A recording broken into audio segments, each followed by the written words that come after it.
Management institute, doctor Sunil Karpe.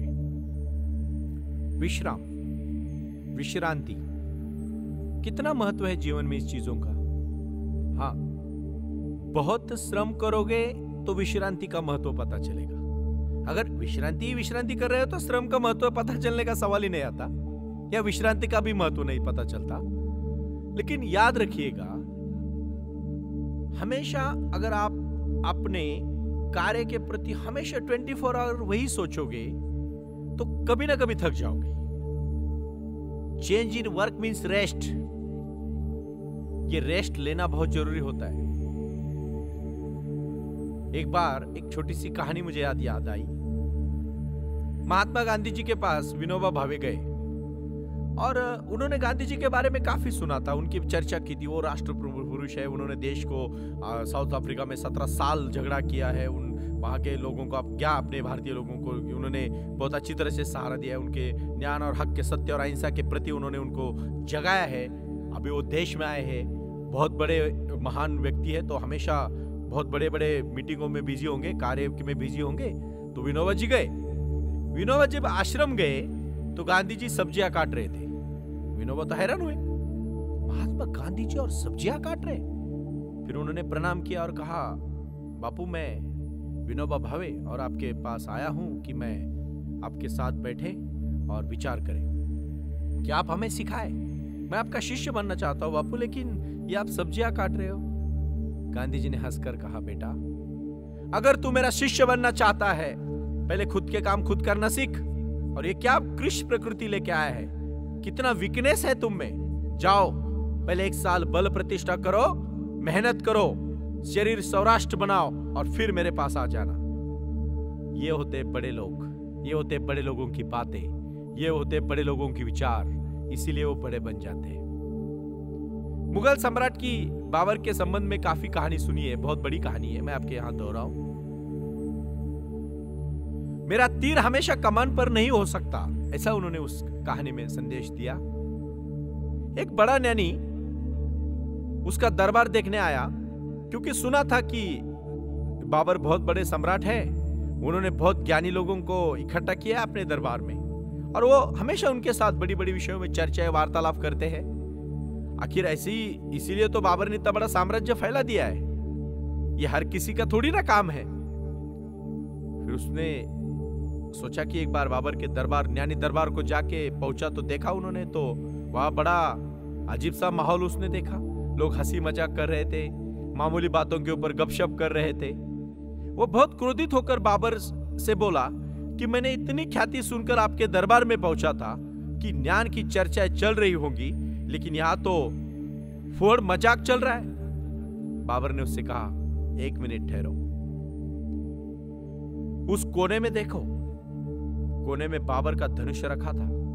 उस ज्ञानी को पूछा, मेरी बात समझ रहे हो? उस कोने में देखो, वहां क्या है? धनुष्यबाण है। वो ज्ञानी आदमी ने पूछा, मेरा और धनुष्यबाण से क्या लेना देना? मेरा सवाल तो अलग है आपसे। उन्होंने कहा, बाबर ने बहुत अच्छी तरह से सटीक जवाब उसको दिया। उन्होंने कहा कि धनुष्य को कभी कभी विश्राम देना होता है, उसकी प्रत्यंशा की समय खींचती चली सकती नहीं सकती। यदि वह हर समय खींची रहे तो धनुष्य ढीला हो जाएगा और समय पड़ने पर काम ना आएगा। मैं भी अपने धनुष्य की तरह ही हूं, मैं भी अपनी प्रत्यंशा हर समय खींचकर नहीं रखता। प्रत्यंशा चढ़ाने की जरूरत ना हो तो मैं विश्रांति कर लेता हूं, हल्का फुल्का हो जाता हूं। कभी मेरे धनुष्य पर बाण चढ़ा होता है और कभी मैं विश्राम कर देता हूं। उस विश्राम की योग्यता हर आदमी में होनी चाहिए। विचारवंतों ने हमेशा विचार नहीं करना चाहिए, कभी कभी मैदान में जाके खेलना भी चाहिए। कभी कभी खेलने वालों ने स्टडी भी करनी चाहिए, पढ़ाई भी करनी चाहिए। कुछ लोगों को दिमाग होता है लेकिन ताकत नहीं होती, कुछ लोगों के पास ताकत बहुत होती है, दिमाग नहीं होता। समय और बैलेंस का उन्होंने एक दूसरे के साथ मेंटेन रखना बहुत जरूरी है। मैंने देखा बहुत ज्ञानी लोग होते हैं, इतना पढ़ते कि जब बोलने जाते हैं तो उसी लेवल से बात करते हैं, सामने वाले को समझता है नहीं वो क्या बोल रहा है। भाई और बहनों, मैं विश्वास देना चाहता हूं, विश्वास दिलाना चाहता हूं आप सबको। अगर आप यहाँ एक संगठित है, अपने जीवन के प्रति अगर आप देख रहे हैं तो आदमी के शरीर की तरफ देखना।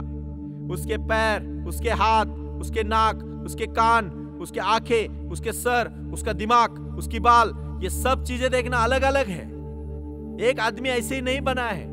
प्रकृति का सर्वोत्तम अगर कोई जीव है इस सृष्टि में तो आदमी है, क्योंकि वो बोल सकता है, अपनी भावना प्रकट कर सकता है। बाकी पशु नहीं कर सकते। हाथी में बहुत ताकत है, लेकिन उसके ऊपर बैठने वाला एक छोटा सा आदमी अंकुर, ऐरावत रत्न थोर त्याचा अंकुशाचा पार, उगच नाही म्हटलेलं। इतने बड़े हाथी को एक आदमी लकड़ी लेके उसमें खिला लेके उसके अगर सर पे उसने रखा तो वो हाथी रुक जाता है। ऐरावत रत्न थोर त्याचा अंकुशाचा मार। ये मैं इसलिए कहना चाहता हूं कि दिमाग का भी इस्तेमाल होना चाहिए और ताकत का भी इस्तेमाल होना चाहिए। इसीलिए शिवाजी महाराज का मैं यहां उदाहरण देना चाहूं। भक्ति और शक्ति का मार्ग उन्होंने अपनाया। संत तुकाराम महाराज जी को अपना गुरु बना के, समर्थ रामदास जी को गुरु बना के अपना जीवन का उन्होंने प्रयास किया। और छत्रपति शिवाजी महाराज के साथ ताकत थी और आध्यात्मिक विचार थे, इसलिए वो महान योद्धा, महान राष्ट्र पुरुष और महान देशभक्त राजा बने, जिनके आज भी हम बहुत गर्व के साथ सीना चौड़ के कहते हैं, जय शिवाजी जय भवानी। ये नारा देने के लिए हम शिवाजी महाराज के विचार आत्मसात करते हैं, लेकिन उनके पास अध्यात्म की ताकत थी और उनके मनगट में उनका हाथ तलवार चलाने की भी ताकत थी।